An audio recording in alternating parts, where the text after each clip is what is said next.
Hi and welcome. My name is Julieanne and on today's episode of The Complete Picture, we're going to take a look at how you can make some selective color adjustments using Lightroom. Now, I think we probably all know that you can make more global adjustments using things like the temperature, the tint sliders, and certainly in the basic panel we can come down under presence and change vibrance and saturation, but that's going to change all of the colors in the image at one time. So if we want to have a little bit more control, we need to take a look at the hue, saturation, and luminance area of Lightroom.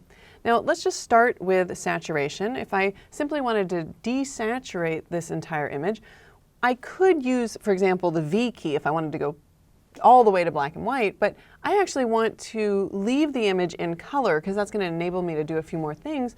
So I'll just take down the saturation by clicking here on each one of the color sliders. So obviously if I did this often, what I'd want to do is I'd want to go ahead and create a preset for that. And in fact, there's a preset that you can download from my blog if you want to, that simply desaturates everything. But it's really easy. You would just set all of the sliders up if you want to create your own, and then click on the plus icon and save out the saturation color adjustments right here, and save that as your preset. All right, so that's one way to desaturate an image, but obviously, because I can go into each one of these color ranges, I have a lot more control. So say, for example, I might not want to have this top red area as desaturated as it is right now. Well, if we grab the targeted adjustment tool by clicking on it, and then click in that color that we want to manipulate, if we drag up, it would increase the saturation, and if we click and drag down, it decreases the saturation. So it might be a little confusing because when you click, Lightroom hides the cursor, but I'm actually clicking and dragging up, and you can see the sliders going to the right. If I click and drag down, the sliders move to the left.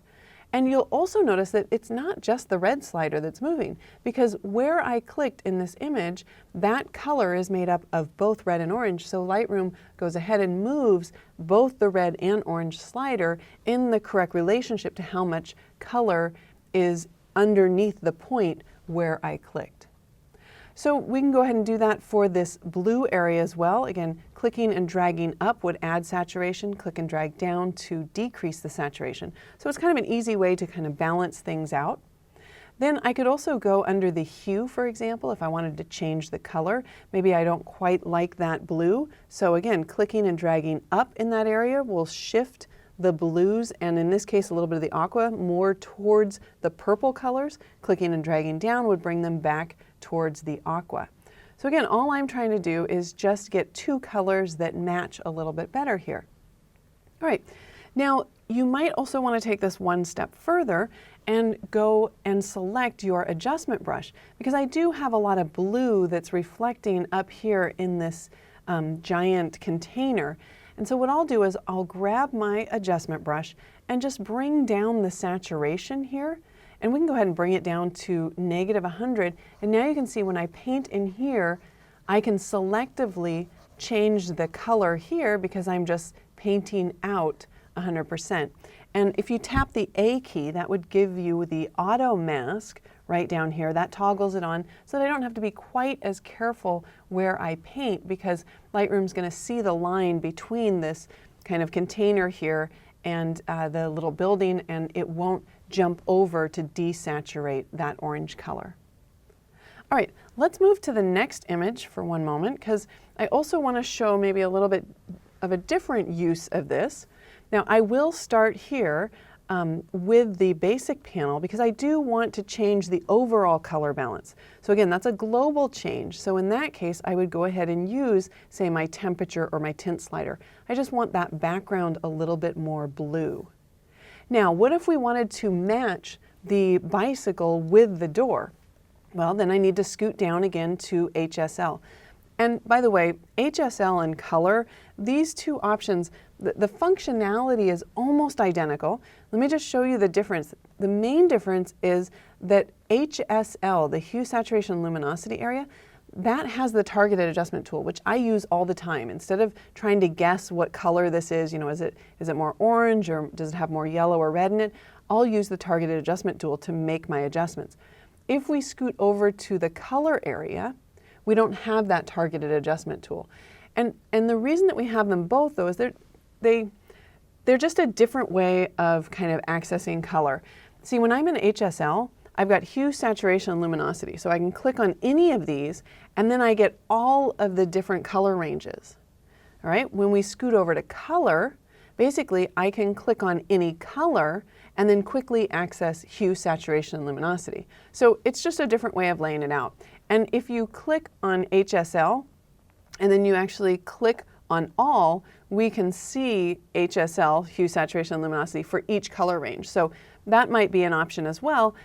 When I'm on a smaller monitor, though, I like to pick just hue, saturation, or luminosity. Okay, so if I want to make the bike and the door the same color, again, I'll pick up my targeted adjustment tool, and I'll be sure that I've got my option here set to hue, and then you can click and drag on that orange, and you'll notice that by clicking and dragging up, I'm shifting those reds and oranges more towards the yellow hues. Now, that's a little bit too far, so I'm going to back off. I'm also going to desaturate that a little, so I'll click and just drag down a little on my saturation.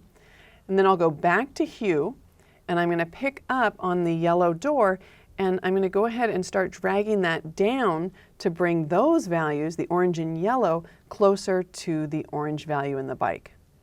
So you can see you can make a lot of color changes, and if you think about it, we could actually take this to black and white as well and use the black and white options to change the color ranges, how that converts to black and white. But now I want to keep this in color, and I just want to show you one other way, because you might be thinking, well, maybe you didn't want to bring those two colors closer together. Maybe you wanted to have the bike change to a different color. You'll notice that when I click and drag to change the hue, we really can't get, like, say, a green bicycle. All right, if you wanted to do that, then we need to switch over to our adjustment brush. I'm going to bring the saturation all the way down, so I'm actually removing the saturation, and then I'm going to click in this color swatch right here, and we can go ahead and pick a green color. So now when we paint, and I'll just get a little bit smaller of a paintbrush here, you can see that what's happening is I've got auto mask turned on, so Lightroom is automatically creating a mask so that I don't go over into the blue area, and the adjustment brush is basically taking out all of the saturation wherever I paint and then overlaying the green color that I selected. And if I paint too far, all I need to do is hold down the Option key, and then we can go ahead and back that out because I didn't mean to paint that in the tire there. And then again, I can get a smaller brush just using the left bracket key and go in and refine this and make any other adjustments. Again, I went a little too far there, so again, hold down the Option key and just paint that out. What the Option key or the Alt key on Windows does is it basically just changes from your brush to the eraser tool. So that's a way that you would go in and actually hand color an image. Just remember, if you are going to hand color an image, don't take it to grayscale. Don't tap the V key and go to grayscale. Use the hue, saturation, and luminosity area down here and just remove all of the saturation. Otherwise, you're not going to be able to paint in the image because you told Lightroom to take it to grayscale. So using a combination of hue, saturation, and luminosity, as well as the adjustment brush, should allow you to make all of the selective color changes that you need in Lightroom. My name's Julieanne Cost. Thanks for watching.